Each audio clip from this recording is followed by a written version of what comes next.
tudo bem com vocês? Eu realmente espero que todo mundo esteja bem. Sou novamente a professora Tamires e continuarei dando aula para vocês relativas à geografia. Essa é a nossa aula de número 5. Eu sou da ETI Vinícius de Moraes, da Rede Municipal de Ensino. E vocês se lembram do que nós vimos nas nossas últimas aulas? Vamos fazer uma breve recapitulação? Nós vimos sobre a questão dos fluxos migratórios no Brasil, não só no Brasil, mas no mundo. Vimos sobre as políticas de imigração em diversos países do mundo.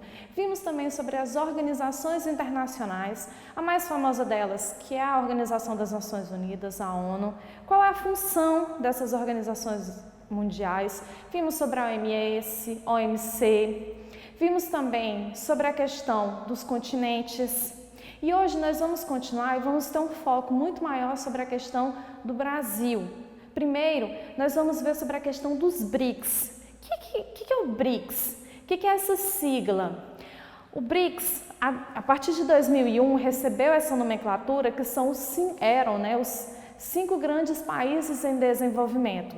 Essa ideia ela foi feita pelo economista, vou ter que ler porque o nome dele até que é fácil, mas Jim O'Neill. E ele determinou, através de um estudo, que existiam grandes países que estavam em desenvolvimento. Quais eram esses países? Inicialmente, Brasil, Rússia, Índia e China.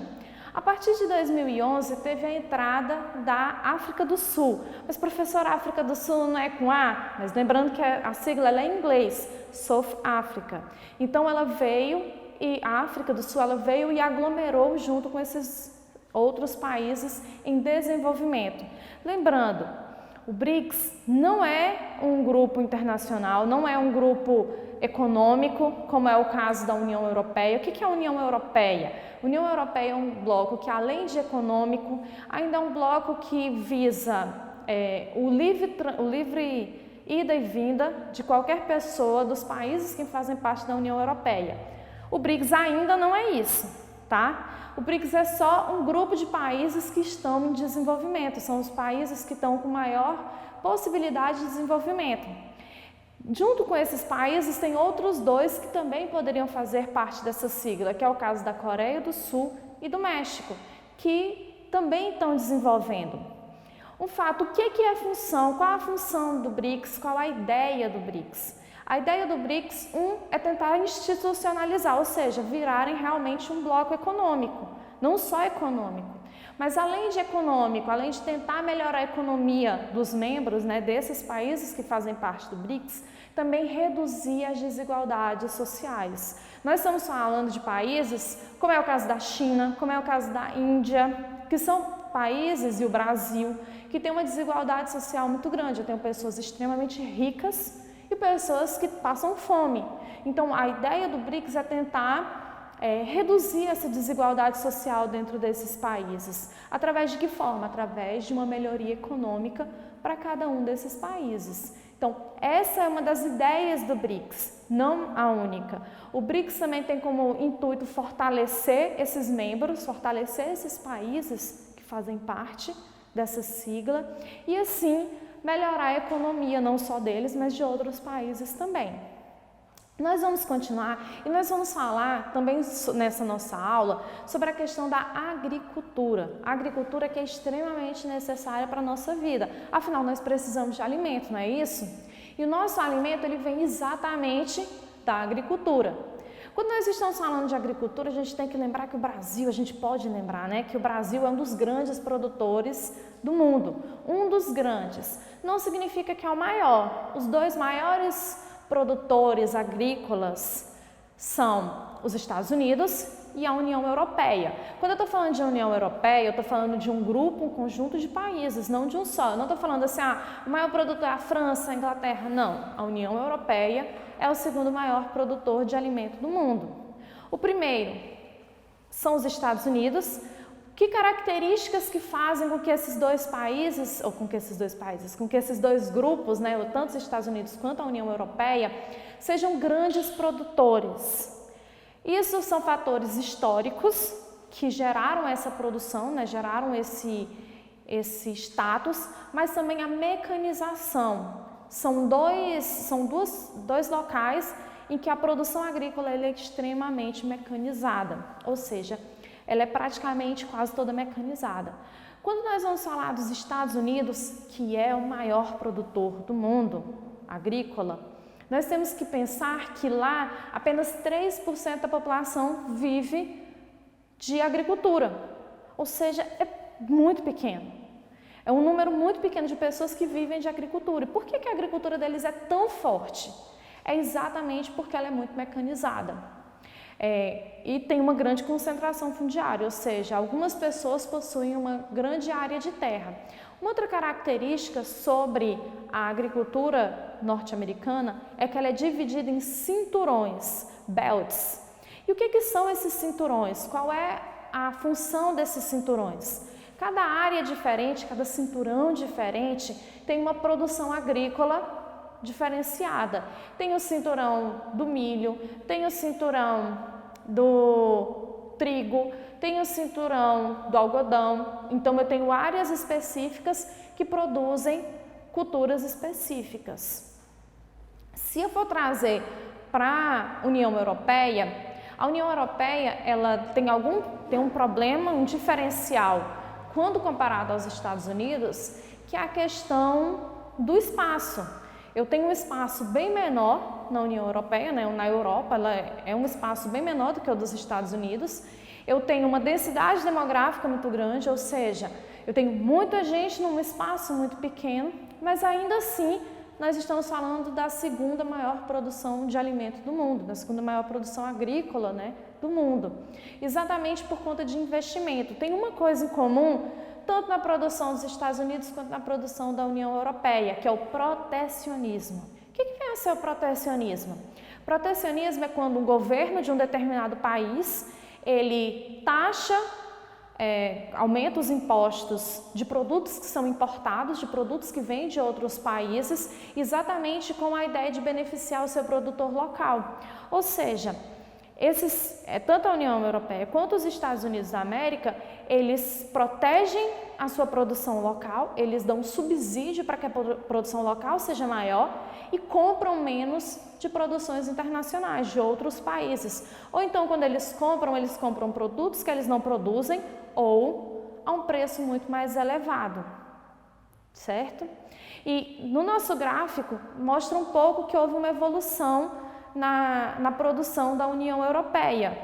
Então, mesmo com o problema da grande densidade demográfica, mesmo com pouco espaço de terra, houve um aumento na produção. O Brasil, claro que tem chance de ser o maior produtor do mundo, sim, nós temos espaço suficiente, nós temos meios de produção suficiente, mas nós ainda não somos o maior produtor agrícola.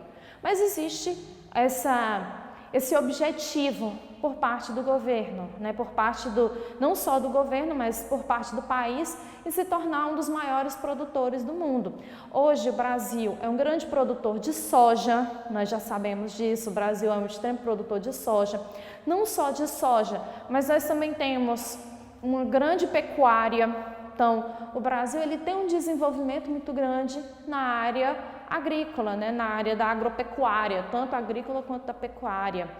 E um fator que acontece muito no Brasil é a desigualdade social na terra. Por isso eu tenho a presença muito grande de movimentos sociais no campo. Quais são esses movimentos sociais que estão presentes no campo? Mais famoso inicialmente a Liga Camponesa, que atuou ali década de 40, década de 60. E a partir da década de 80, o Movimento dos Trabalhadores Rurais Sem Terra, que é o MST. Então, o que visa, qual é o intuito, qual é a bandeira, qual é a luta desses movimentos? Tanto era da Liga Camponesa, quanto é do Movimento Trabalhadores Rurais Sem Terra. É exatamente uma reforma agrária. O que é reforma agrária? É fazer com que a terra ela tenha sua função social. A função social da terra é exatamente produzir alimento de qualidade para todo mundo e toda a terra ela está em funcionamento, ela está em plantio. O que acontece é que nós temos no Brasil grandes áreas que são áreas de terra sem estar produzindo. Ah, professora, mas você está produzindo há um ano? Não, você está produzindo há 10, 20, 30 anos. Então, são áreas que não estão cumprindo a sua função social. E a ideia da reforma agrária é fazer com que toda a área do Brasil ela cumpra a sua função. Pensa, se toda a área no Brasil, o Brasil é imenso, e toda a área rural tivesse com plantio, será que o arroz estaria no preço que está? Então, a gente teria alimentos muito mais baratos e a gente teria acesso a alimentos muito mais fácil do que a gente está tendo agora. Então, essa é uma ideia. E uma outra ideia é o respeito ao trabalhador rural. O que é esse respeito ao trabalhador rural? É exatamente evitar trabalho alusivo à escravidão. Vocês sabem o que é um trabalho alusivo à escravidão?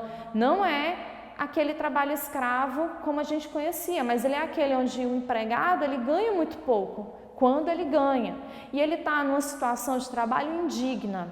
E uma outra ideia dos movimentos sociais no campo é exatamente evitar a mecanização.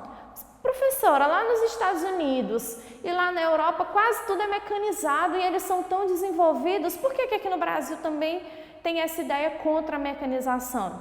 Na verdade, no Brasil eu tenho muita gente que trabalha, eu ainda não tive, por mais que tenha ocorrido o êxodo rural, a gente viu sobre isso lá em fluxos migratórios, por mais que tenha tido esse êxodo rural, ainda assim eu tenho muita gente que vive da economia do campo, que vive no campo, do trabalho do campo, do trabalho da terra.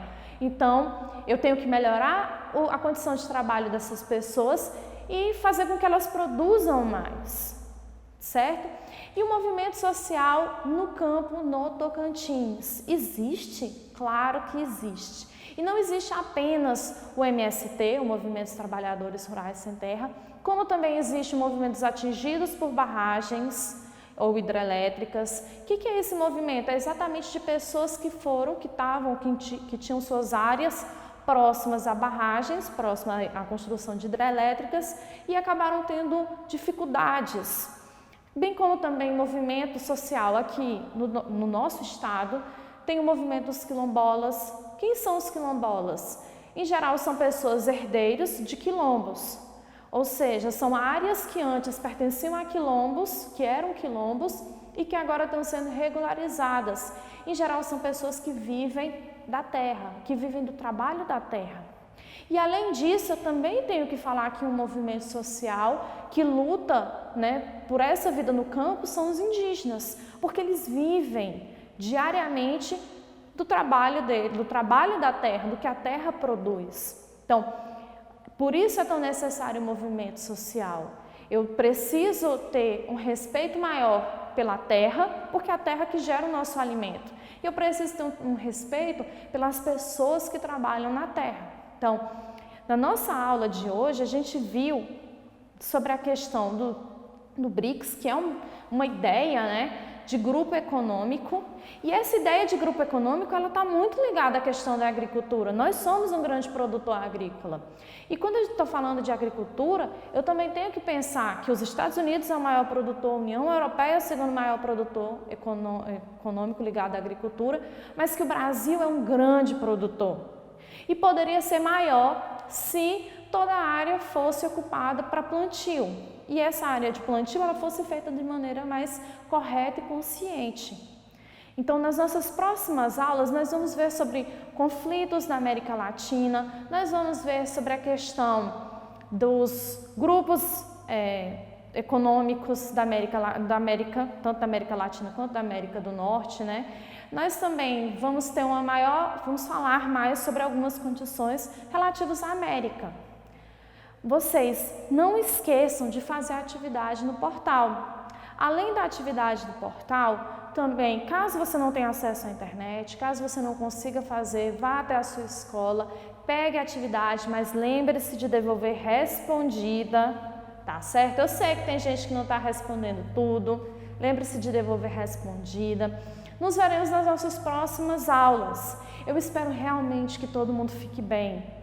Eu sei que todo mundo está com saudade de voltar para a escola, eu também estou com saudade dos meus alunos, mas eu espero que todo mundo fique bem e todo mundo se cuide. Lembre de usar máscara, lembre de passar álcool em gel e lembre de cuidar de quem a gente ama, tá certo? Nos veremos na nossa próxima aula.